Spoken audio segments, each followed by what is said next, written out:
We're supposed to be at the airport in 15 minutes. Now, darling, get your butt out of bed. Get in the shower. I know you will do this because you love me. And come pick me up. Hi, we're here with Tim Long, who's the curator of Charles James' Genius Deconstructed, and he's going to tell us a little bit about the dresses and the women who are represented in this collection, and then we're going to specifically talk about the tree dress and discover how they've deconstructed the clothes. Tim, thank you so much for joining us. My pleasure. Tell me a little bit about the women who are represented in this exhibit and the history as it relates to Chicago with Charles James. Well, the exhibition, Charles James Genius Deconstructed, is made up of 15 pieces, 15 garments, and 2 hats, all of which were originally purchased by Chicago women who then later donated their pieces to the museum. First donation came to the museum in 1937, and the last donation is 1986. Some of the pieces were kept by the women for decades after they were originally purchased, loved, wore for decades, and then donated. Or some women donated them within months of originally buying them because, as you'll see, some of these garments are so large that no one's closet, no matter how rich you were, would actually hold one of these pieces. Charles James was a notoriously bad businessman because he was sort of unduly attached to his craft. You want to talk a little bit about that? Because I find that in 2011, I find that actually very instructive for a lot of students and a lot of people out there with the conflict between craft and business. James was definitely the mastermind behind the business and was wanting to control all aspects of the business, which was unfortunately to its demise. He could not let go of the creation of a specific piece. And unlike today's designers who work on new collections each season, new shapes, James constantly focused on the development of specific concepts. So he would work on one dress or one concept for decades and never allow it to be finished. And so often he was not able to complete contracts, complete special custom orders, which could have brought in a great deal of money, but he was more focused and more interested in the creative process of clothing production instead of actually running a specific business. He didn't trust people running or dealing with his money, and he tried to do a lot of that himself, not really having the mind or the background to do that, and instead of making all of the money that one should have made with his genius, he instead lost a lot of money because he was too focused on the genius and not allowing someone else to take care of the books. So my understanding is that he died penniless. That's what, I've never seen any of his bank account records, but that's what everyone states, is that he died at the Chelsea Hotel in Manhattan, penniless, and had continued to try to borrow some money towards the end of his life, which is a shame also because many designers who learned from James about licensing, about contract agreements with ready-to-wear manufacturers like Halston went on to make multi-millions of dollars following the protocol that James was trying to establish, but James was just a little too ahead of the curve in the fashion industry in the 50s and 60s to try and create something that became commonplace in the 70s and 80s. You just brought up a really good point. Halston. Who are the names that people would recognize as, if you don't recognize Charles James, you would recognize some of the people that were influenced by him. So Halston is one. Halston, most important. Right. Halston worked with James for quite a while. They both have very similar histories where they launched their fashion business in Chicago as milliners, Right. then moved to New York to become very successful internationally as dressmakers. But Skazi was another designer. But even contemporary designers like Giles Deacon, his collection for 2009 had some pieces in it that were inspired by James. Ralph Rucci constantly goes to James for inspiration. There are pieces in his current collection that were inspired by Charles James. John Galliano for the House of Dior in 2010 was his collection for the Haute Couture collection was completely dedicated to Charles James. So you can continue, even up to today, have designers that are still looking to Charles James for influence. That's actually astounding, even to me, because I think I know what I know, but I didn't know any of that.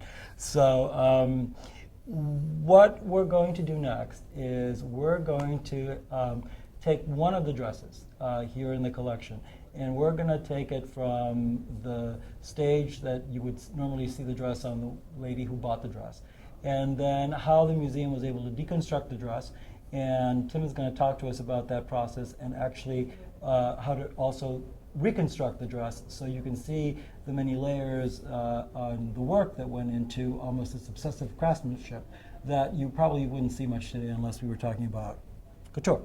So Tim is going to talk to us about a dress called the tree dress, which was bought and worn by Mrs. Cameron and designed in 1957.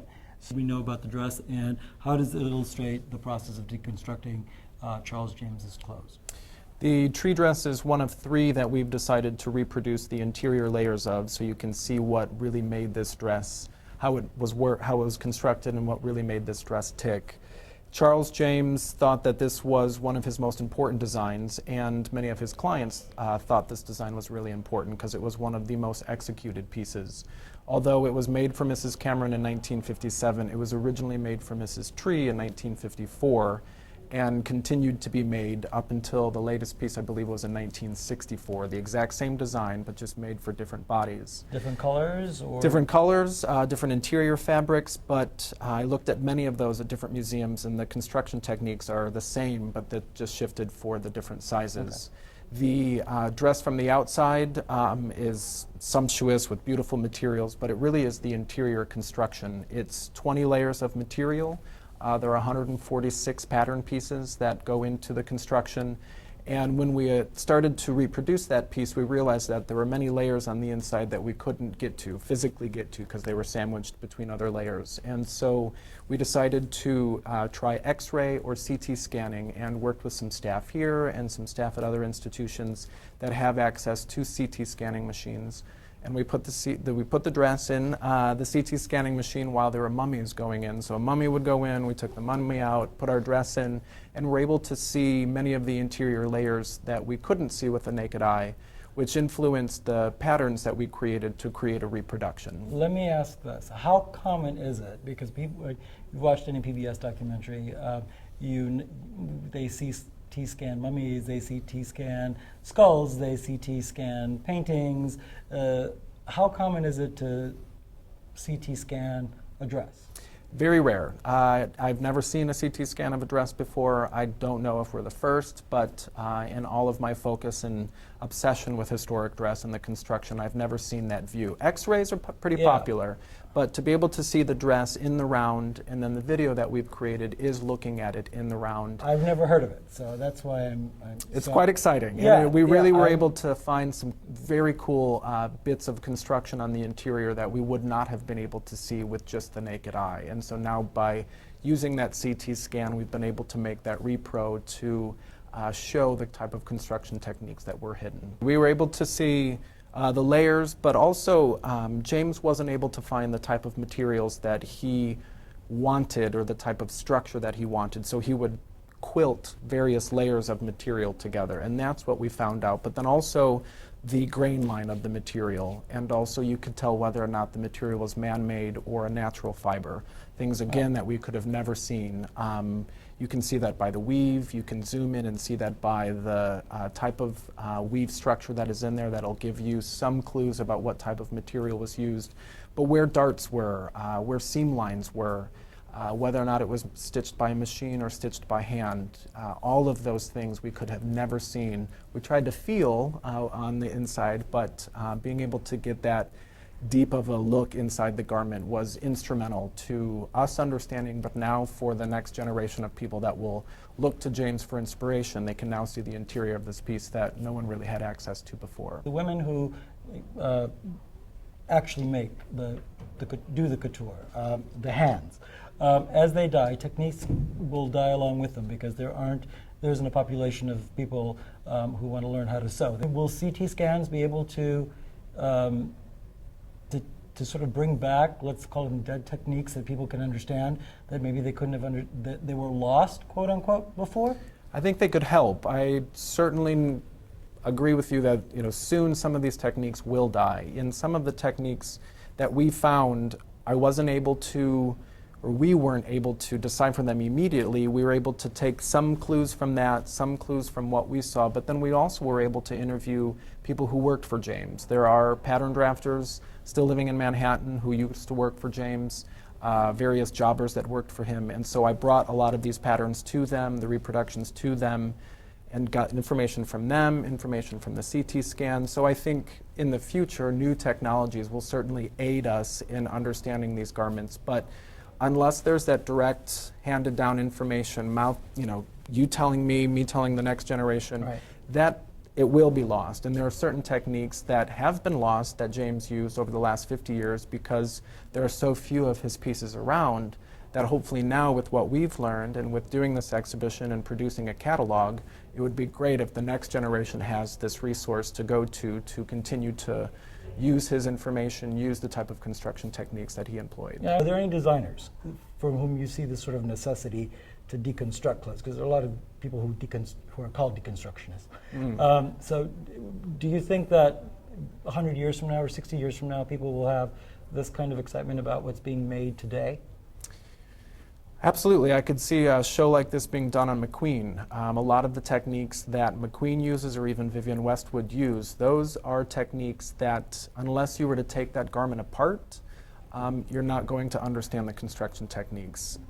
One thing that I think is rare about James is that unlike most designers working today, is James continued to work on the same concepts instead of presenting refining it. Yeah, refining the same concepts where designers today present one fashion, one season, and then a completely new fashion.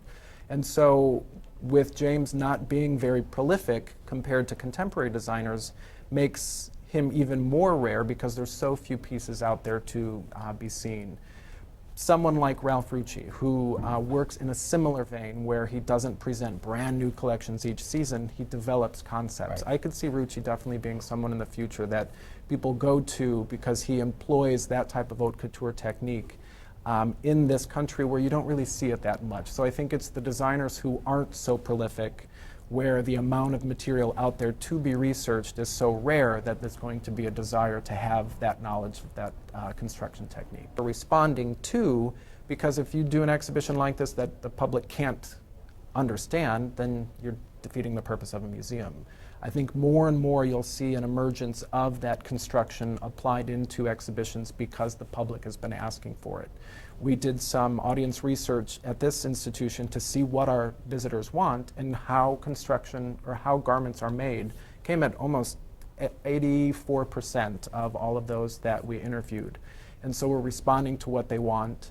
But also it's a shift in the curatorial field where most curators most curators of costume don't know about construction. They came through it art history Right. basis, and so unless you have that knowledge, you can't take it to that end product of being able to remake it. So it's taking a little bit of what I know, a little bit of what curators have done in the past on this, and then marrying it together to present to a 21st century audience. This is Tom Kolovos for ControlledSubstance.com and NBCChicago.com and NBC5 Chicago.